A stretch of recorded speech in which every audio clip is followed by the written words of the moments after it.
Hello കൂട്ടുകാരെ, നമ്മളെ ഇന്നത്തെ ഒരു അംഗം എന്താ ഈ കിണറുമായിട്ടാണ് കേട്ടോ. സംഭവം നമുക്കിപ്പം മഴയൊക്കെ ആയതിനു ശേഷം അങ്ങനെ കിണറിൻ്റെ വർക്കുകളൊന്നും അങ്ങനെ കിട്ടാറില്ല.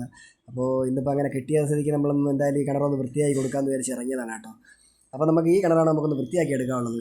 അപ്പോൾ അതേ കൂട്ടുകാരെ, നമുക്ക് ആദ്യം തന്നെ നമുക്ക് അതിനുള്ള എന്താ പറയുക മോട്ടറും കാര്യങ്ങളൊക്കെ ഒന്ന് നമ്മളിവിടെ എത്തിച്ചിട്ടുണ്ട്. റോപ്പ്, മോട്ടർ, അതിൻ്റെ ഓസ്, അങ്ങനെയുള്ള കാര്യങ്ങളെല്ലാം എത്തിച്ചിട്ടുണ്ട്. അപ്പോൾ ഇനിയിപ്പോൾ നമുക്കിതിനെ ഒന്ന് ആദ്യം ഒന്ന് കിണറ്റിലൊന്ന് ഇറക്കാം കേട്ടോ, ഈ മോട്ടർ. അപ്പോൾ ഇതൊന്ന് മോട്ടറൊന്ന് ഇറക്കി ഒന്ന് വെള്ളമെല്ലാം ഒന്ന് അടിച്ച് വറ്റിച്ചാൽ മാത്രമേ നമുക്കിനി അടുത്ത വർക്ക് നടക്കത്തുള്ളൂ. അപ്പോൾ അതേകൂടെ നമ്മുടെ മോട്ടർ പക്കയായിട്ട് വർക്കാണ് കേട്ടോ. ഒരു രക്ഷയില്ലാത്ത വെള്ളമെടുപ്പാണ്, അടിപൊളിയായിട്ട് സെറ്റായി എടുത്തിട്ടുണ്ട് കേട്ടോ. അപ്പം നമുക്ക് ഏകദേശം വെള്ളം വറ്റിയിട്ടുണ്ട്.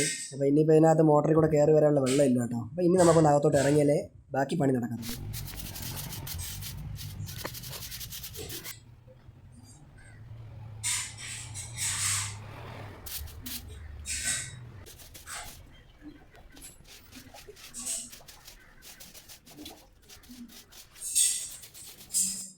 അങ്ങനെ കൂട്ടുകാരെ, നമ്മളിത് കംപ്ലീറ്റ് ആയിട്ടൊന്ന് വൃത്തിയാക്കി എടുത്തിട്ടുണ്ട് കേട്ടോ. അതിനകത്ത് കിടന്ന ചെളിയും കാര്യങ്ങളും എല്ലാം മൊത്തത്തിലൊന്ന് എന്താ പറയുക കോരി കരയെ കയറ്റിയിട്ടുണ്ട്.